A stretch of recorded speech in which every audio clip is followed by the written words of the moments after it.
There's nothing vested. I'd rather fail on Uggs. Yeah. You know? Yeah. Some people get like pissed off that they get rejected by Uggs. They're like, you know, it fucks with them. It's like, Jesus Christ, you're an Ugg. You're saying no? What are you an idiot? You know, you have no chance with anyone else. But if you're going to get rejected by an Ugg, you know? Rather than when it gets important, when the girl's hot. You know, get all your tools up to speed. When it comes to time bridging, remember, there's two sides to time bridge. So really, you're not trying to get a phone number, you're trying to get the option to see each other again. Okay. And in order for that option to take place, you have to have some sort of venue to share.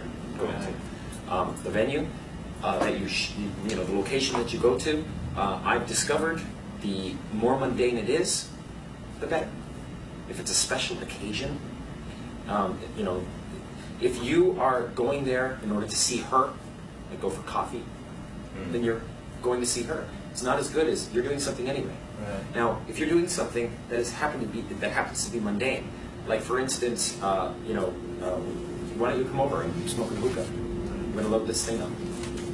You know, bring a candle because I can't light the charcoal without it. And then they're like, oh, I can't come over. You know, I've got things to do. But you have to come over. I need a fucking candle. I can't light this myself. You know, I need a candle. Bring a candle. And that works. And that gets them coming over.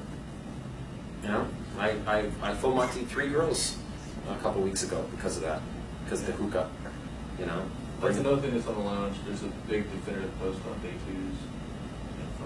Just put you on there, check it out. Well, time bridging has to be prepared. Okay. So think about, you know, what you're going to do. Like, you know, if I travel to a new city, I mean, I went to Chicago.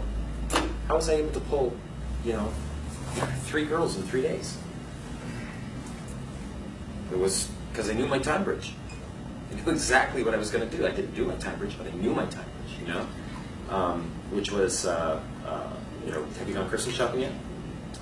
Who do you have to go Christmas shopping for? I still have to do this, this, this, and this. Where am I supposed to go? Well, you're going to take me to the mall because I have no clue about this city.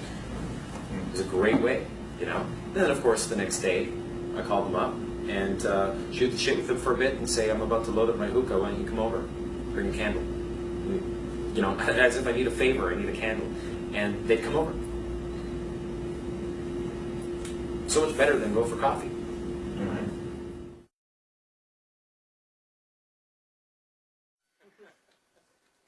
Okay, A3. What is the name of A3? Male to female interest. Now, the girl already likes you. You already got IOIs. You got some IOIs. Hey, this shit ain't for free, you know. Hands off the merchandise. Wow, she always like this? Next thing you know, she'll start hitting on you. It will happen. Watch it in the field. It's kind of creepy. It's weird how quickly it'll happen. You know? Can I try on your glasses? No, I don't know you from a hole in the wall. Your head's big. You're going to stretch out my glasses. You know, things can only stretch so freaking far before they snap. Shit. So you throw things like that in, and they're nice. You know, or they try to grab this. If a girl touches this, watch for it, okay? If they touch it, she's attracted to me. If I'm wearing my big-ass platform boots and she says, hey, I love your boots, I'll respond, no, you don't. You're attracted to me. If I wear this big-ass hat that I sometimes wear out, and she goes, hey, I love your hat, no, you don't. You're attracted to me. Think about it. What if you went up to a girl and looked at her shoes and went, wow, I love your shoes. And she goes, no, you don't. You're attracted to me. And walked off. You've telegraphed your interest. What are you going to go up to an ugly girl and say, hey, I love your shoes? No, you're just an idiot trying to come up with some sort of way of communicating your interest. And you've used shoes as the option, like she's never gotten that before, like I've never gotten the, I like your hat, right? So you already know you have attraction. You can move on. Thanks. What do you got going for you more than your looks? You're very pretty. You have beautiful eyes. Can I touch them? Oh, dirty fingers. Hold on. I'll take care of that. Better? So now you've got indicators of interest from her. You're off into A3. I have a series of, or a sequence of events that takes place over and over again. This is called the bait, hook, reel, release model. How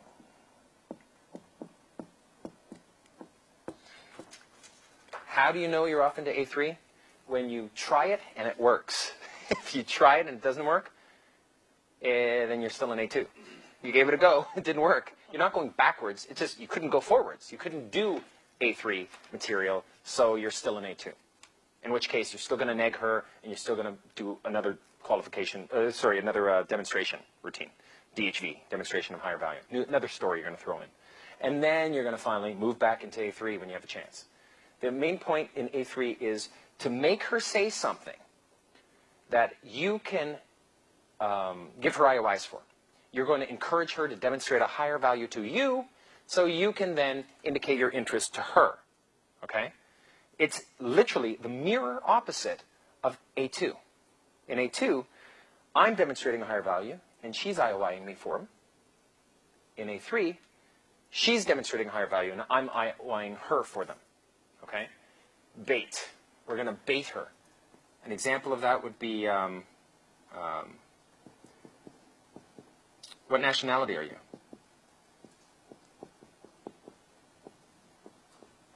What nationality are you? If it hooks, she tells you, German, or whatever. You reel her in. A reel in is really an IOI. You reel her in with, no way. I love German, or whatever. Okay, oops, I love German. And then you release. I can't even talk to you now.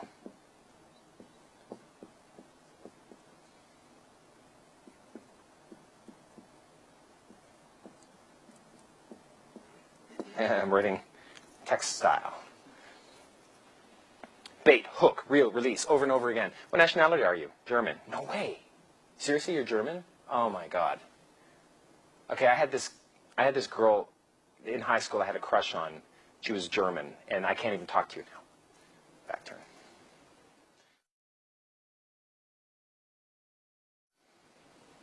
I learned this particular method from an exotic dancer I was working. She said, "What do you, what's your occupation? What do you do for a living?" And I said, "I'm a magician, an illusionist. I do stage shows." She goes, "No way. I was a magician's assistant." I'm like, "Seriously?" And she says, "Yeah, who's your favorite magician?" I go, "Well, Doug Henning." And she goes, "That's mine too. Doug Henning is so much better than all the other magicians. He's old school, and it was just more natural." And she's just going off into it. And I'm going, "Oh my God, I love this girl. I feel so qualified." She's like, "I absolutely love magic, and I love magicians. You're a magician. Oh my God, and you're cute too. I can't even talk to you now." Back turned to me, and I was like, fuck. And I wanted to win her over because I felt validated.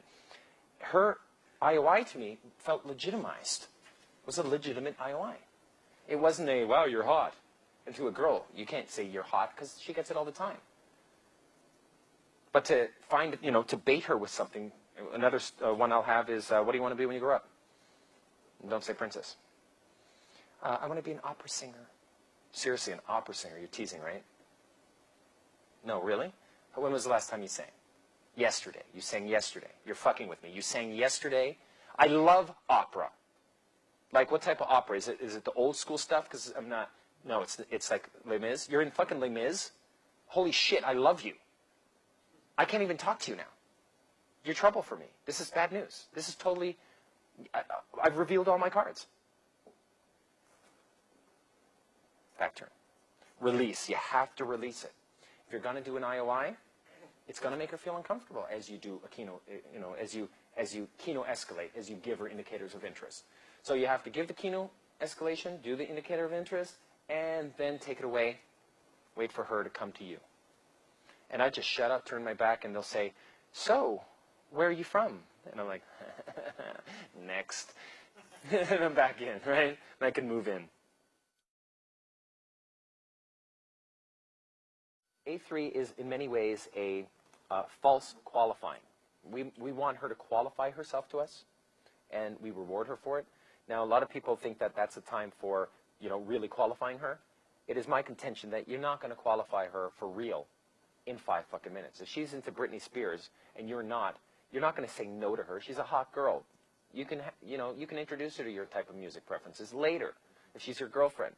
Don't use this as your opportunity, hey, she's got 5 minutes. And if not, if she says she believes in something you don't believe, then get rid of her. Don't do that. The girl said, "Do you believe in God?" And I went, "Well, if you mean by the patriarchal God, then no. But is something happening here? Look around. Something big is happening here." So I'm just, you know, I'm a very scientific-minded person, so I've got a great deal of skepticism toward the supernatural, considering I can move objects with the power of my mind, read people's minds, bend metal, predict the future. You haven't seen any of this stuff because I'm not going to put it off into a workshop. But these are interesting topics, okay? And yesterday I think was compelling evidence to support that I can still get girls without any magic. You can swap out a magic trick and swap in a story. It does the same fucking thing, you know? As long as I'm doing my Kino escalation, as long as I'm doing my negs, you know, and that's what progresses it. It doesn't matter what story or routine you use. Point is, some material can be used in several different phases. And it really can make or break. Without it, without A3, you can get instant buyer's remorse. You won't get next day buyer's remorse, where if you go into comfort and then go straight to seduction too fast, then your comfort escalation, Kino escalation is too fast, you'll get next day buyer's remorse. But you get instant buyer's remorse, where the girl feels validated by you, you know, because you're in comfort, you start hitting on her, you're arm in arm with her, and she didn't have to do anything. You don't even know her. You didn't make her talk to you about herself. You didn't force her to say something about herself so that you could get to know her and like her for more than just her looks. So the minute that she likes you and then you start giving her IOIs because she gave you IOIs, it's not enough. She'll feel validated. You know, she won you over just like she does every guy. And now you can leave. And that happened way too many times, so you need A3. I only do about 3 minutes of it. Really, it should be 7 to 10 minutes, I think. However much is needed, but also however much time you think you have. Because, like, let's say they're at a restaurant and they're sitting down, and I've got about 8 minutes between they've just ordered their food, they have their drinks, they ordered their food. I've got like 8 minutes before the food arrives, 8 to 10 minutes, right? So I've got a certain amount of time.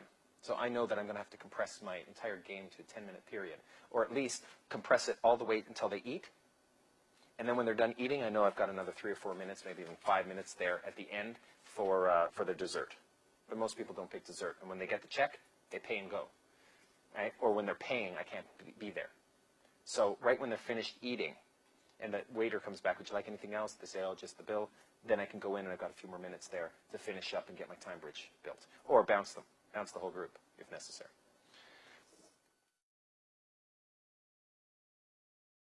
Before I go off into A3, I forgot to mention, there is an all-important question that I have to ask. Which goes, so, how do y'all know each other? I have to ask this.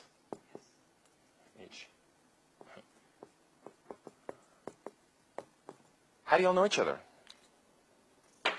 So, how do y'all know each other? I have to ask it. Every single set that you're ever going to approach, if you get as far as A3, which shouldn't be too much of a problem, it's 5 minutes in, 3 to 5 minutes in, you're going to be saying, so how do y'all know each other?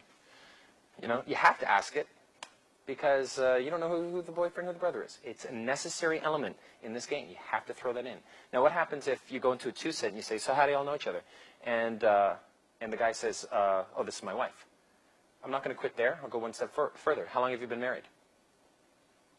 And I'll say that to her. Or if the guy says, you know, this is my girlfriend, I'll turn to her and say, how long have you been married? I'm not married. I thought this is your... No, I don't know him at all. Oh, you're not a boyfriend. You're just trying to get in. Good for you, man. It's good. I've just blown him out by doing that. Now I can work the girl. For him lying to me, I'm going to steal his girl. Nothing personal. That's fair, isn't it? You're lying to me. I think you take a girl out in the public. Exactly. Don't take. Exactly. Exactly. Don't take your girl out to a public gathering where she can be hit on mercilessly, unless you're going to hold her hand and put your arm around her and make sure that she's yours. You know, show everybody that she's yours. Make sure that she shows it to you. If you don't have that type of relationship with her, do not take her out into a public gathering.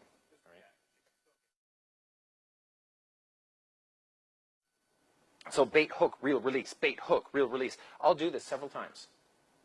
The idea is to encourage her to say something to me. I've got routines, entire routines. I'm going to teach you tomorrow. One is called the music game, where I say a song that I like and make her reply. We go back and forth, and every time she replies, I get to either give her an indicator of interest or an indicator of disinterest. And it escalates until, oh my God, you listen to this? I mean, you and I are so fucking similar. It's ridiculous. I can't even talk to you now.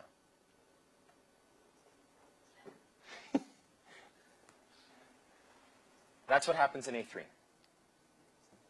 Main point is I encourage her, I bait her to demonstrate a higher value, to say something. I have entire routines that make her, encourage her to say stuff to me so that I can find specific areas to indicate my interest to her for. It's really the art of the compliment. I want to compliment a girl that I'm attracted to, but not until she's first attracted to me and I too. Most guys' failures, they begin in A3. They go in, oh no, not A3, they begin building compliments. They begin in reeling them in. They try to reel them in immediately. They walk up and say, wow, you're absolutely beautiful. She's like, thank you. You know, loser. These girls are hot. They get it all the time. You can't begin here. That's why we want to have the opportunity to bait them in. Now, if I say, what nationality are you? Or if I say, what do you want to be when you grow up? Or another bait would be, name 3 things off the top of your head that would make me want to get to know you more. And if you lie, your friend will tell me. If she says, I don't want to talk about it, well, then you're not in A3 yet. You gave it a go. It didn't bite. You're still in A2. In which case, I'm going to neg her by saying, you know what? I was just being polite. I really wasn't that interested. Nothing personal. And I'm ready for that contingency because it may happen, okay? And that's a soundbite, like an actual, you know, there's only so many things you can say. These are sound bites. You may not be writing them down right now, but trust me, tomorrow, you're going to be vigorously writing down all these little one-liners and stressing to remember them.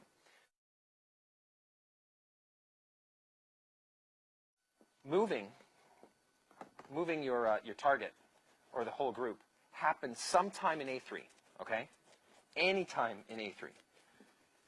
The reason why it'll work anytime in A3 is because anytime after A2, she's already attracted to you and wants to redeem herself. Because you're basically putting her down, putting her down, putting her down, befriending everybody by putting her down, disarming everybody by putting her down, lowering her self-esteem, and then saying, so how do you all know each other? That's the first waypoint. And then at some point you're going to say, and this is another sound bite, I've been alienating your kind of creepy friend here. Is it okay if I talk to her for a couple minutes? Here, grab this. I'm going to show you something really cool if you're a good girl. Come with me. We'll be over here. Just come join us if you want to. We'll keep a seat waiting for you guys. By saying that, it makes them feel more comfortable. Oh, they can join at any time. Yeah, come join us in a bit. Now you take the girl and you do a handhold. I'm doing a Kino test. Every single time I make a move on her, I'm testing, I'm calibrating to see whether she's going to accept the move or not. If she doesn't accept the move, I'll throw the hand off. That's it. Keep moving. That's Kino escalation. It's very continuously calibrated. Every move that I make, if I hear, give me your hand, I want to find out where I'm at. Is she holding my hand tight? I'm going to let go. But as I let go, does her hand pull away quick? Or does she keep it there and are we finger holding? And I'm leading her now through the crowd, holding her hand, and it's on. If it feels good, we're holding like this and like this, I'll open my hand again. Does it stay? Good. And then we'll do one of these things. And now I'm holding the hand like this, walking, and isolate. As I sit down, I know that I've got her. She's interested. Now I'll sit down, and when I sit down, I'll sit 2 feet from her, make it less comfortable for her, and wait, because I know that she's going to reinitiate the chat. Before I even bother showing her, telling her what I was going to show her, I'll just sit there, and she'll and make her work, basically. Make her initiate reinitiate the conversation. Whenever I put a pregnant pause in, for the girl, it's an awkward pause. For me, it's a specifically placed pregnant pause. If she reinitiates the chat with me, that's an indicator of interest, and I feel like I'm in control then. Grab a seat with her. She's over here, and I'll just sit and wait. So she'll say, so, where are you from? And I'll tell you all about that in a sec. Before I show you what I'm going to show you, I'm just curious about you. I mean, I got to know your friends, and they're all cool. First impression of you kind of sucked. Now that I get to know you, there's something, I'm curious about you. There's something neat about you. What do you got going for you more than your looks? And I'm off into A3. So I've done my move, sat down into A3. Now notice that I'm dangling something in front of her to make her go through A3. I do this all the time. She comes into, sits down with me. We're in my C1 location because I'm about to go into my C1 phase, so I'm ready to go. Okay? I do my A3 stuff, but I need to pull her through A3, bait, hook, reel, release. I'm structuring hoops for her to jump through in A3. I'm I'm baiting her to take the time to demonstrate a higher value to me. Sometimes they won't jump through, so I have to, put the dangling carrot in front, put a little piece of wiener hanging here so that the cat will jump through the hoop, off into C1. So I will say, I'm going to show you something really cool. But before I do, what do you got going for you more than your looks? That's an actual soundbite that I use all the time. I'm going to show you something really cool. But before I do, what do you got going for you more than your looks? And that's right near the beginning of my A3, after I've done a move or an isolation. Now I'm off. Now I've done that several times. I'm off into C1. Now it looks like she's gaming me. Now, you and I don't feel the difference. It looks a little different, but we don't really feel the difference. For a woman, though, any other woman in this room will feel more attraction for me if a girl is gaming me than if I'm gaming a girl. Now, why is that? It's because women are going to be attracted to a male who is attractive to other females. That's how that works. It's the boy band principle, right? Think of Backstreet Boys. The very first time that they did a video, they had a bunch of girls chasing them in that video. Well, how is that possible? It's their first fucking video. It's the boy band principle, and it works. Another really good attraction mechanism is pre-selection. So it's the old experiment where, they have this male grouse, and the females aren't mating with it that much. Then they take a stuffed female and put it next to the male, and suddenly he gets laid more. All the other females are coming around. Why? Because he's been pre-selected by another female. It's sort of lazy. They don't really evaluate the guy for themselves, but other girls are into him, so he has value. Okay? If you go out by yourself, you can open sets and you can run sets if you're good. If you go out with a female pivot, sets will blow open. Sets of girls will blow open when you go in with your pivot, and it's a lot easier to open the set. If you go out with 2 female pivots, they will come and open you. You'll be sitting there.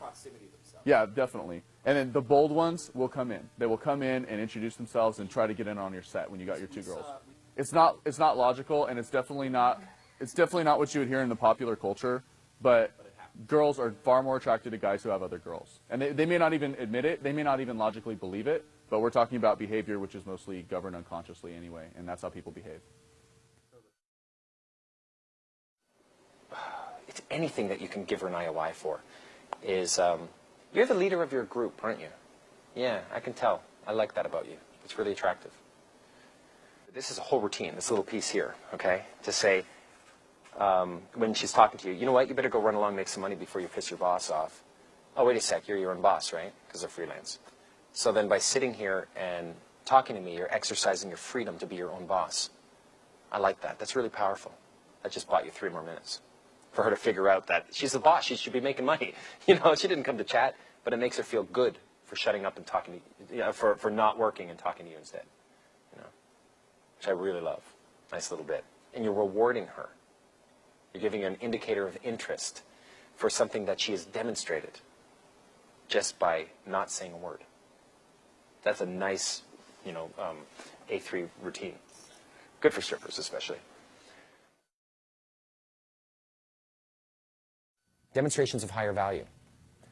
I think when you saw me, just talking to you guys, and I'm moving big like this, one girl walked by and was kind of eyeing me. It happened because I'm talking to a group of guys. She may also have seen me with girls. When I was in that set with all those girls around me, didn't I look cool? I'm not saying me, but anybody, any one of you who would have been put in that position where you can just keep them interested for that long, and hands on, hands off, holding hands and all this stuff, for one, I was having a blast, but 2, it looks really cool. To add to it, all you guys were just quietly, a bunch of guys were quietly all surrounded in the back, right? That was a huge set for me. And I'm just leaned back, taking it all. All it takes is for any of those other women in that room to see I'm that guy. I'm not the observing, I'm the observed. You're either one of these 2 people. 300 people come into a room, they're going to hang out all day long waiting for someone else to do something.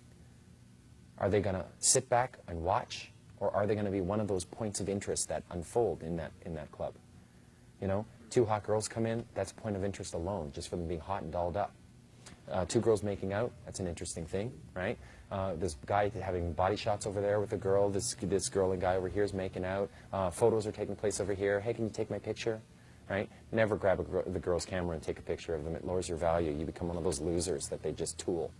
You have to do, you know, they say, can you take a picture? I'm like, no, please. I'd rather be an asshole about it. They can go, you're an asshole. I am, but I'm fun. Go get yourself a lackey. I'm just not going to, you know, pull that off, because otherwise I'm taking pictures of them. They're like, thanks. Where am I going to go with that? Oh, by the way, did you... It's chunky. It's false. What else do we have here? Okay, DHVs. So leading the men, leading the women. How do you lead the men and the women? Stories. The stories can be non sequitur. They could be just information. How many 9s between 1 and 100? It's one example of a routine you can throw in. Some routines have to be asexual. There has to be no sexuality in it, because you'll be telling these stories to guys. While I speak to you, my target can still hear what I have to say, thereby conveying high value without appearing like I'm bragging. That's important, because if I start going, hey, you know, where I'm from Hollywood, where are you from? You know, this is going to sound like bragging. But if I'm talking to one of the obstacles and I'm shooting negs at the target, disarming the obstacle, making sure that no one thinks that I'm potentially after her, I have shut her down from giving me potential protection shield stuff, like boyfriend stuff, boyfriend objections. She's going to say, oh, I have a boyfriend. She will never say that she has a boyfriend to me if I say, okay, hands off. Wait your turn. Jesus Christ, where's her off button? By saying that, she's not going to give me any boyfriend objections. I have not triggered her protection shield. And now that I've thrown the neg, I've also, you know, disqualified myself from being a potential suitor from the eyes of the obstacles, so they don't feel threatened by my presence. Now I can demonstrate a higher value by sequencing a series of interesting stories. Okay, a DLV is a demonstration of lower value, but these DLVs are actually DHVs. Okay? So, for example, let's say that I'm talking to some girls and I say, yeah, I feel like I'm getting so fat lately. Okay? That's a DLV. I'm demonstrating lower value by saying that I'm fat. But it's really a DHV, because what I've really sub-communicated to her is, I'm not trying to impress you at all. It's like a neg. Right? When you neg, like the quintessential neg is where you go into set and you blow your nose. Okay? I'm not insulting her. I'm not trying to make her feel bad. But I have just very definitively given her the feeling that I'm not trying to impress her. So that's what a neg is. So a DLV is very similar to that. If I say, damn, I feel like I'm getting so fat, I haven't insulted her, I haven't made her feel bad or made her think that I'm trying to make her feel bad. She knows you're not interested. But she knows I'm not trying to impress her. Or, well, she believes. She will honestly believe that I'm not trying to impress her. So that's what a DLV is. It's basically a false disqualifier that works like a neg. Some people have demonstrations of lower value when a girl says, so what do you do? And you say, I'm an ass model. And you're like, no, really, what do you do? I work at Taco Bell. Really, what do you do? Well, I don't know you well enough. Well, guess what? You just lost it. You demonstrated lower value because you hesitated and you didn't get to answering it properly. And the answer that you had didn't convey high value. It conveyed nothing. It's like a bunch of jokes. One joke is funny. 2 jokes, not so much. 3 jokes, now you're hiding something. Nice meeting you, goodbye. Examples of attraction locations. Again, could be a mall, club, could be the street. But what will you notice about the mall, the club, and the street? Not very good at building comfort, are they? That's why they're attraction locations. But what's good about them is a lot of people, a lot of opportunities for interaction. Also, a mall, you can find hired guns. A club, you can find hired guns. A street, you can't. Streets, I don't like streets, personally. It takes way too long to find your sets. But, still a place. You know, you're going to be out there anyway.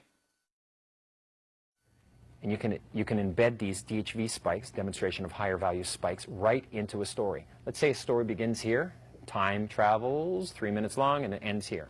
3-minute long routine.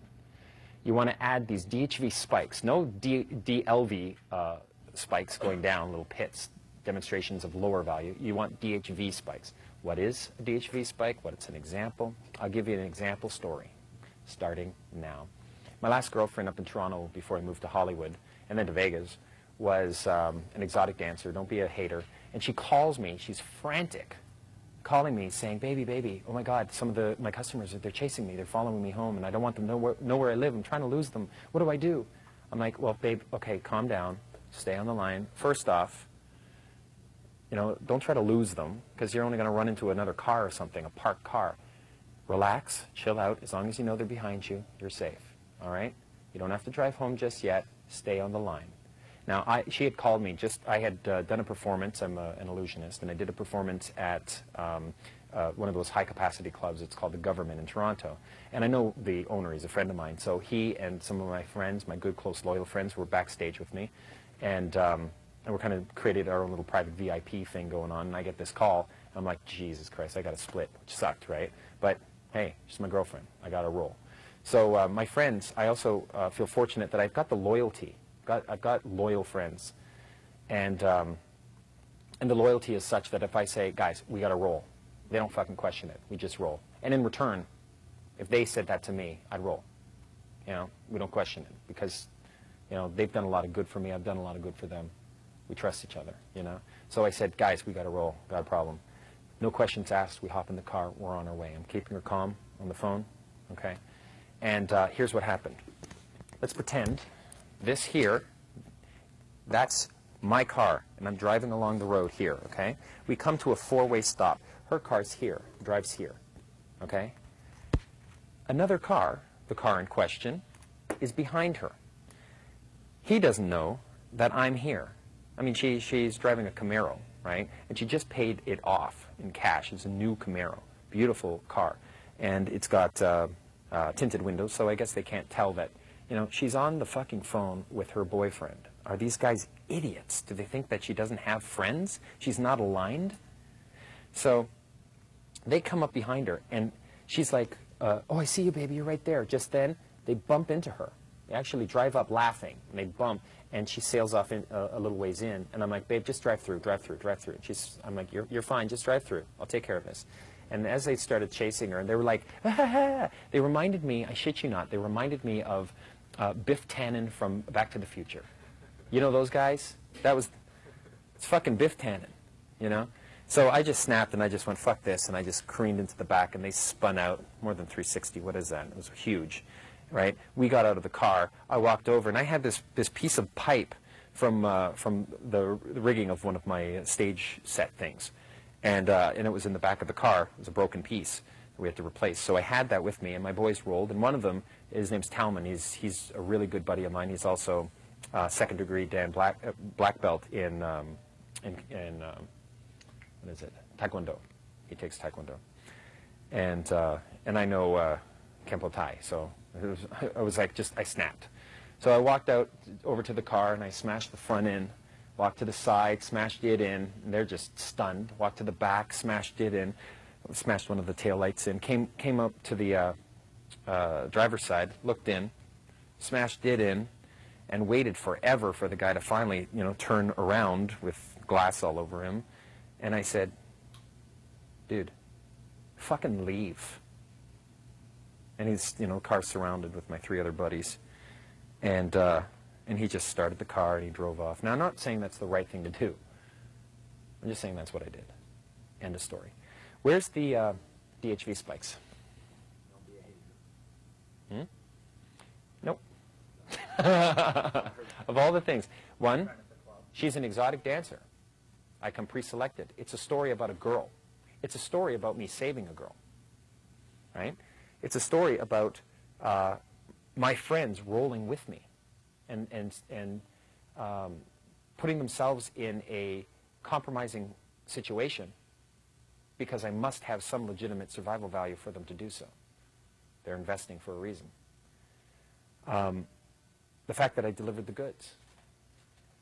You know, if I tell this story, you know, that, not only that, but there I am, I'm backstage hanging with the owner of the club, and you know, he's one of my friends. And I was on stage.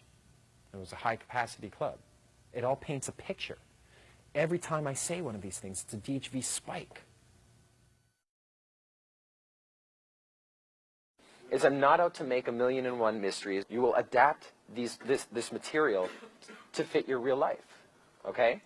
Third person to tell her too. What's that? Exactly. You're the third person to come by saying, my 14-year-old niece. I'm like, okay, this is not what we want. It's not word for word. It's concept for concept. That's how our brains memorize things anyway. We don't have to remember the word for word stories. Just the concept for concept stories. You know, this happened, and this happened, and this happened. And our brains remember sequences of events. You know, it works through visual association. So you have to adapt these to fit your own lives. But I'll tell you this routine in case you haven't heard it yet, because it's my opportunity to test it out one more time. And this is how a new story gets developed. You tell a story to a friend of yours. You're on the phone. You tell a story, and it was like, that was funny. So what do? You write the title of that story down on your cheat sheet. Everyone should ultimately have a cheat sheet. And this cheat sheet could be as little as this. Just little one-liner, you know, little notes of the different routines that you want to throw in. Some of them will be new. Some of them will be tried and true. Why do you have a cheat sheet? Because sometimes your brain goes fucking blank. And you got it in your pocket like this. How do you get to it? This is how. And you're in the middle of a conversation, and it dies down. You don't know where to go, and you just go.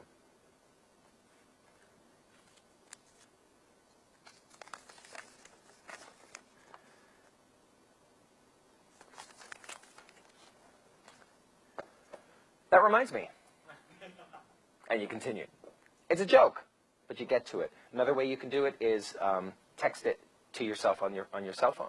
Very convenient way, because you can be in the middle of a conversation and you take your cell phone out and you open it up, you know, and you continue talking, finish up your story, and now you've got your next one queued up. Also, it's great, especially when you're trying new material out. Maybe you've read it online, you want to throw it in, or a story that you've told a friend before. Now you can get good at it. So here's the story that I use. My niece just turned 14 years old, and she's the New Year's baby. She was born on January 1st, for like 7 in the morning, up in Toronto. And she called me up after her birthday. I just, got this call a little bit back, and she says to me that she was with a boy.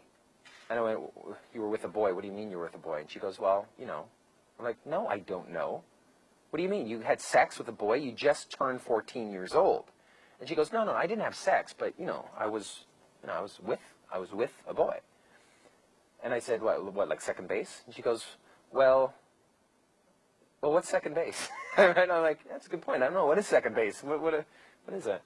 She goes, well, I don't know what second base is, but I think the answer is yes. I went, oh, that's the last thing I want to hear. You're my niece. I love you. Happy birthday. Did you have fun? Did you have fun on your birthday? And she goes, oh my God, yes. And I was like, I don't want to hear that. She's boy hungry. I mean, my entire family, my sister, we all have a high sex drive. I'm not going to apologize for it. My sister was notorious for having a high sex drive. She has 2 children. And already the kids have a high sex drive, They're boy crazy. It's ridiculous, I mean, ultimately, the reason why I don't apologize for it is because, when I get married and I have children, my wife is going to want my children, when they grow up, to be beautiful children with high sex drives so they can give us lots of grandchildren. And that's my story. Thank you. Isn't it sweet? It's fun? It's a nice little lighthearted throw-in at the beginning. Lots of good stuff, communication to it. Yep. Yep, I threw in the high sex drive piece. Also, that I don't want to hear that my niece is, I don't want to hear. I'm being enthusiastic about it. And I'm not talking about the present tense. We're not. Her imagination is not going to, hey, nice shoes, where are you from? A nice place you have here. Can I buy you a beer? None of it is here. I'm bringing her to what happened. I'm on the phone, my niece, how my sister has a high sex drive. I mean, it just goes off. And I'm able to convey my personality, and within that story, see, a piece of material is like a vehicle which rides to the, to the target, and I get to embed within that material specific key characteristics that get conveyed to her.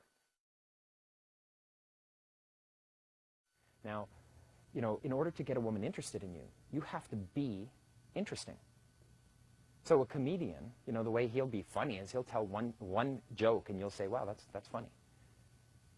But if he strings 10 in a row, you'll say he's funny. It's no longer the material that gets the acclaim, but it's the man himself who gets the acclaim. So similarly, again, if you want to get a woman interested in you, you have to be interesting. So if you say one interesting fact, has nothing to do with sexuality, nothing to do with attraction, nothing to do with seduction, nothing to do with the pickup. It's just a non sequitur interesting fact. If you say one interesting fact, for instance, you could say, you know, how many 9s exist between 1 and 100? How many? What do you think? How many 9s exist between 1 and 100?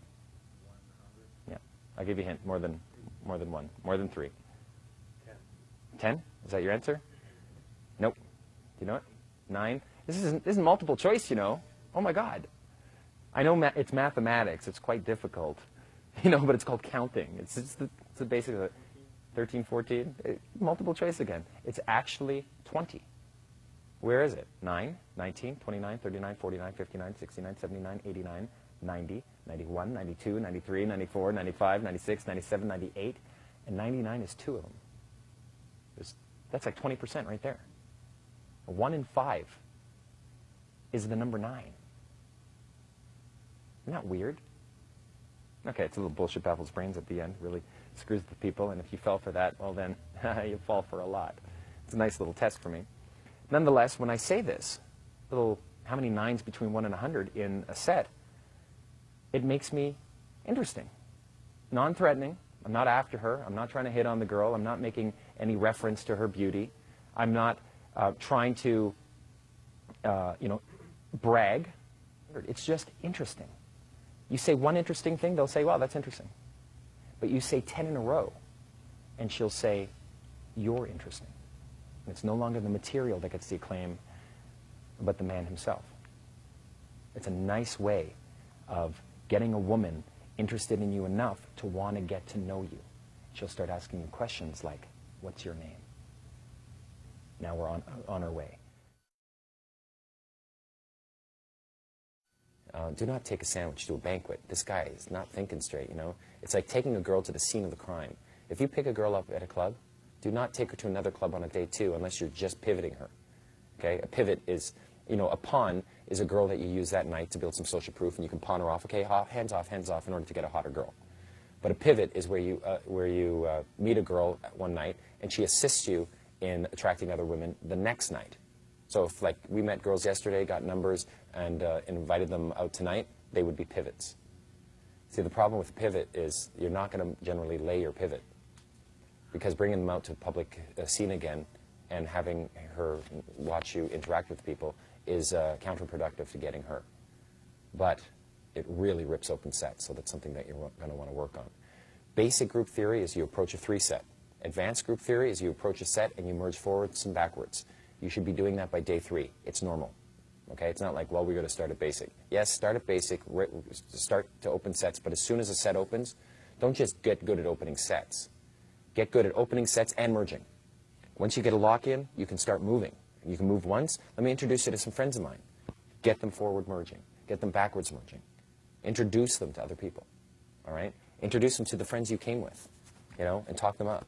It's a part of the game. That's a part of your structure, okay? Write it down into a part of your structure. Where are you going to do that? In C1. I could be like 8 minutes in. We're getting along great. Let me introduce you to some good friends of mine. Come on, here, come join me. That's all you get for now. Come on. And you can walk around the room looking for your friends. You got a girl in your arm. Social proof in the whole room. And then at the end of that, you can say, I can't find him. Why? Because you came alone. But she doesn't know that. So you went for a little walk to look for your friends. Your friends are in here somewhere. I can't find them. You know, I'll call them. No worries. I'm with you right now. Take good care of me. And everything's fine. Has anyone ever heard the expression, the map is not the territory? NLP expression. It comes from NLP. Basically, the idea is that everyone operates based on their own map of reality. So as I'm interacting with you right now, I have visual data coming in through my eyes, audio data into my ears, etc. And it's creating this sort of ongoing experience of reality. And not only that, but my map is also composed of my belief system, my memories, you know, my experiences that I've had in the past. And it all goes to create my perception of what I think reality really is. And that's what I act on. I don't act on a reality as it objectively exists. I act upon my map of reality as I perceive that it exists. And different people have different maps. The map is not the territory. So when you have two people coming together and interact, this is really two different maps sort of colliding and interacting. They may have a lot in common. They may not. They may have certain things in common. And there's a rule of thumb that says that the stronger frame absorbs the weaker one. What's important here isn't whether any of those belief systems are true or false, because they're all different. What's important is that you have this situation where someone with a weak sense of reality is with someone who has a strong sense of reality, and he gets absorbed into that. He gets pulled into that. So the person had a stronger frame. So whenever two people are interacting, there are always these frame control games going on socially. People are always trying to sort of test your frame a little. They're trying to take over your frame, or they're just having a really strong frame and sucking people into it. This is really important for social interactions. Girls will definitely test you for your strength of your frame. And they will not end up with a guy who has a weak frame, unless they're ready to get married and they want someone they can control. If they want someone they can control, then they'll look for whatever they want to look for. But when you're just talking about pure, raw sexual attraction, women are attracted to men who have a stronger frame than they do, and they will test you. So have you ever had a situation where a woman asked you to do something and you did it, and then she wasn't interested in you after that? She was testing your frame to see if she could tool you. You know, oh, I'll be right back. Can you wash my purse? We have to go to the bathroom. Wait right here. I'm thirsty. Can you buy me a drink? It's not, and a lot of times the guy gets suckered into it because he's trying to be nice. He's like, oh, well, she's thirsty. I'll buy her a drink. I want to show her that I'm a nice guy, that I'll take care of her, that I'll be cool, that I'm. Hey, wouldn't it be amazing if instead of getting her number, you can see her again? It's what we call a time bridge. That's the other type, or TB. It's the other type of jump. A time bridge is a phase, similar to getting a phone number, only let's say this is your timeline. I'm with her, all the way to sex, okay? Let's say I meet her, I'm with her, but guess what? I can't be with her anymore because she's, it's late, she's got to go home.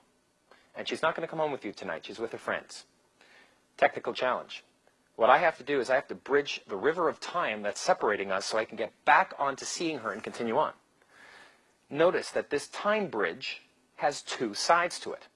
I'm bridging time to see her again, and I can continue being with her. If you get a phone number, I'll call you sometime. That's a stairway to heaven. There's no other side to it. You're hoping that you'll be able to convince her on the phone to see you again. You do not want to do these type of things on the phone. All right? When you're with her, you solidify the other side of the time bridge.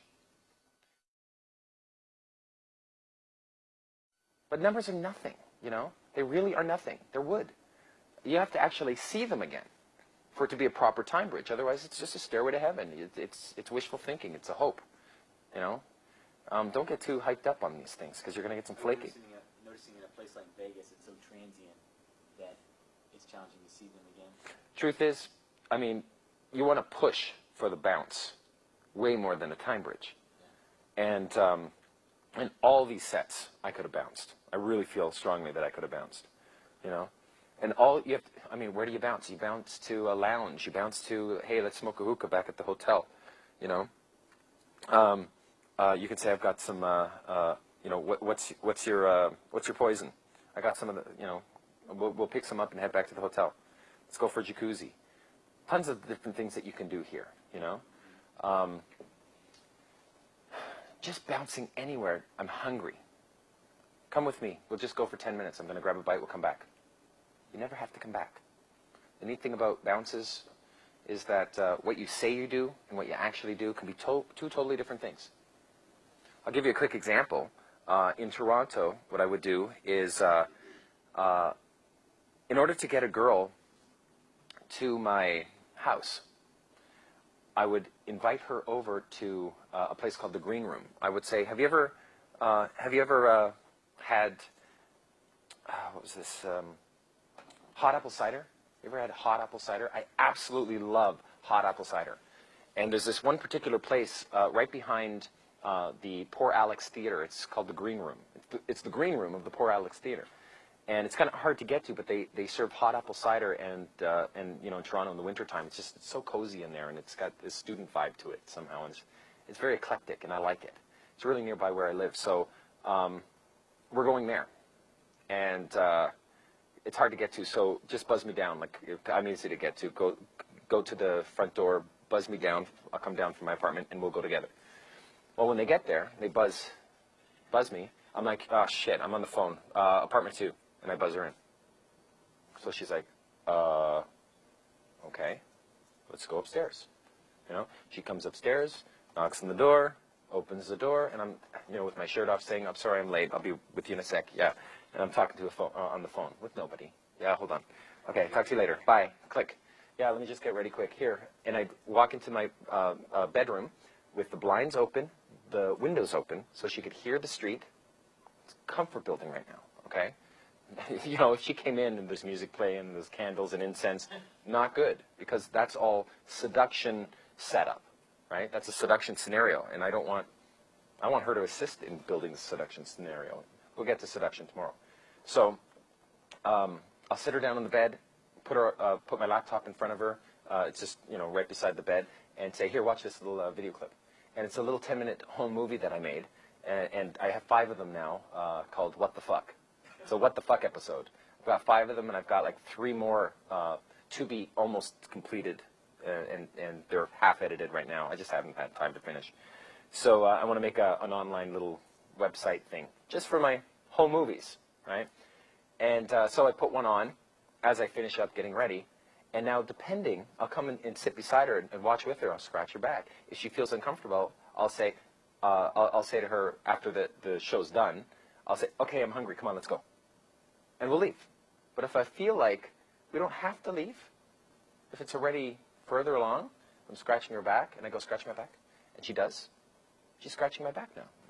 God, baby, this is so good. I love this. And we're watching. I'll put on a second one.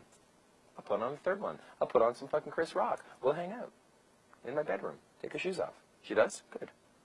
Otherwise, I'll be like, keep your shoes on. We're taking off soon. All based on her comfort levels. Right? How do I know where her comfort levels lie? Kino escalation. Every time I do an escalation, I'm testing to see if she's accepting it.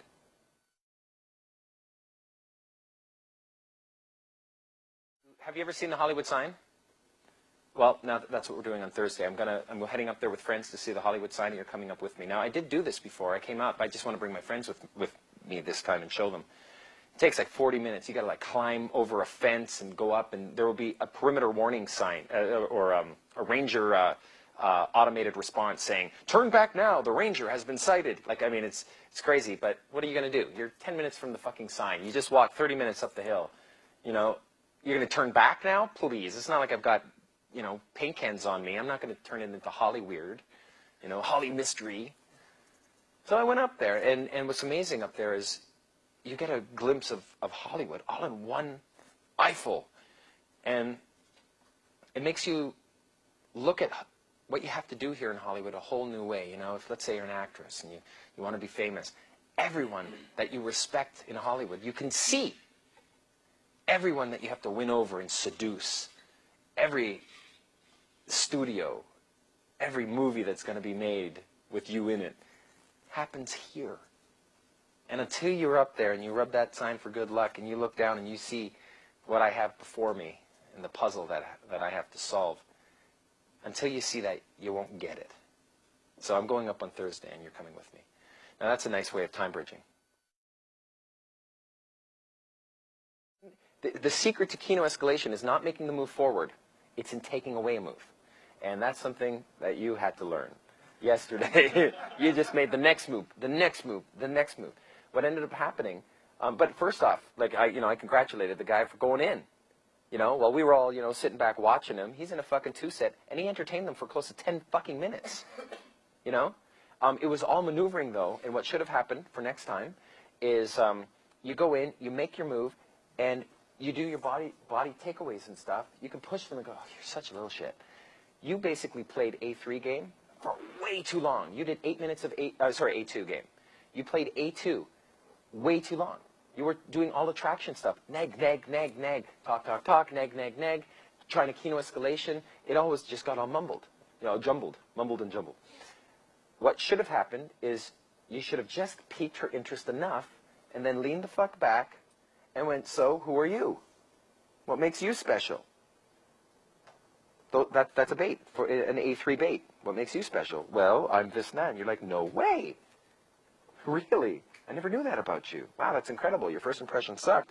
Now that I get to know you, you're incredible.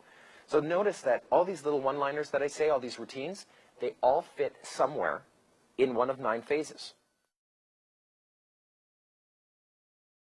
It's so different for us because our emotional circuitry is hardwired, for health attributes, physicality. For a woman, her attraction circuitry is more honed towards social hierarchy. For good reason, because a man could be fat, but could give her babies a much better chance of survival. The health indicators are not nearly as important as is his social status. So if a woman meets a guy who's already pre-selected by other women, she can save all the time necessary to get to know that person, to find out if he's the type of person who is worthy of her, right? Evolution has, we've actually, through natural selection, we have evolved, or women in particular, have evolved emotional circuitry, attraction circuitry, that will allow her to not have to spend so much time getting to know you if you have girls on your arms already. So simple. And in the mystery method, we're going to exploit that particular attraction switch.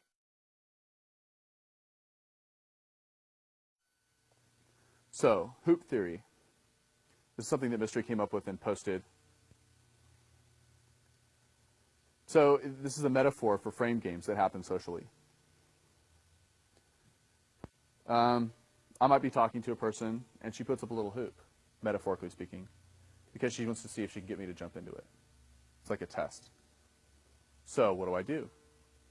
Do I jump into the hoop? No. Because if I'm constantly jumping into her hoops, then she wins. She has control of the frame. But, and here's a principle, it's okay to jump into her hoop if you make her jump into yours first. Okay? So here's an example of that. A couple nights ago, I was out in a venue running game, and I was running a 2-set. And this girl said something like, what did she say? Oh, no, you know what? I did an impression. I did an impression of something that was funny, and she laughed. So she says, do it again, do it again. Okay? That's a hoop. She's trying to get me to do something. Okay?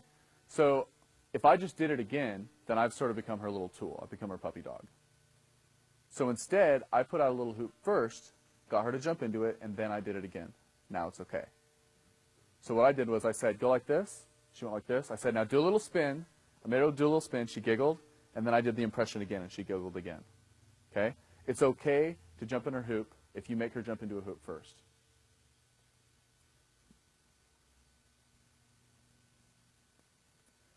As a general rule, outside of that example, outside of that specific case, you do not want to be jumping around in other people's hoops. Okay, here's another example. Girl says, how old are you? Now, I could say, well, I'm 30, which I am. Or I could say 28, which is what Mystery would say. And I've sort of jumped into her hoop. Now, it's not really a big hoop. It's not like I've just become her little tool and she's got a dog collar on me. She's, how old are you? Well, I'm 30. It's pretty socially reasonable just to answer the question, and you could if you wanted to. But since I'm a player, I'm going to say, guess. And now let's say she's not willing to guess. Let's say she's like, I don't know, whatever. Well, I'm not going to play that game. But if I say guess, and she says, 26. I say, no, actually, I'm 30. Okay? So I say, guess, that's a hoop. She jumps into it. Cool, she jumped into my hoop. Now I'll jump into hers. I'll say, okay, I'm 30. Or lie, I'm 28, or whatever. I would prefer 30, actually, because girls seem to find older men more attractive. The older I tell them that I am, the more they want to hang out with me, it seems like. It's kind of funny. So let's say that I asked her, how old are you? And she said, guess.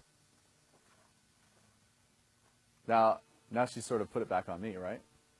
So now what I would say is I'd say, well, you want me to guess high or guess low? She says, guess low. And I say, okay, you're 23. She says, no, actually I'm 25. Okay? I'm just giving you an example. This is an example of frame games going on back and forth. Okay? Now if she says, if I say how old are you and she says guess, I might just say, okay, you're 25. Okay? But understand what I just did. I just jumped into her hoop without making her jump into one. So if she says guess, I'm going to say, well, you want me to guess high or guess low? She says guess low. 23. No, actually I'm 25. Cool. Okay? That's an example of where I always made her jump into a hoop before I jumped into hers. Because when you asked her to guess and she said, I'm not going to do that, where do you go from there? Basically what's happening there is she is not attracted to me enough to jump into my hoops. If a girl is attracted to you, she will jump into your hoops. If she's not attracted to you, she won't jump into your hoops. And so what that's done is that's communicated to me that she's not attracted to me. Or at least not enough to even jump into a little tiny hoop like guess, which is nothing hardly. So basically what that tells me is I'm still in A2, keep running A2 material, I'm not in A3 yet. Okay? In A2, a lot of the frame control that you do in A2 is just not being tooled by other people. You know, an AMOG comes up and tries to tool you, and you're unaffected. Cool, man, whatever. So anyway, last week, my friends and I were blah, blah, blah. See how he comes in and tries to frame on me, and I'm like just unaffected, and I brush him aside? That generates a lot of attraction. It's very attractive to women to see a guy win this sort of frame game. So it's almost just offensive. It's not being tooled by other people. But in A3, you are actively trying to hoop on other people. You're trying to pull them into your frame. So it's more offensive in A3 than it is in A2.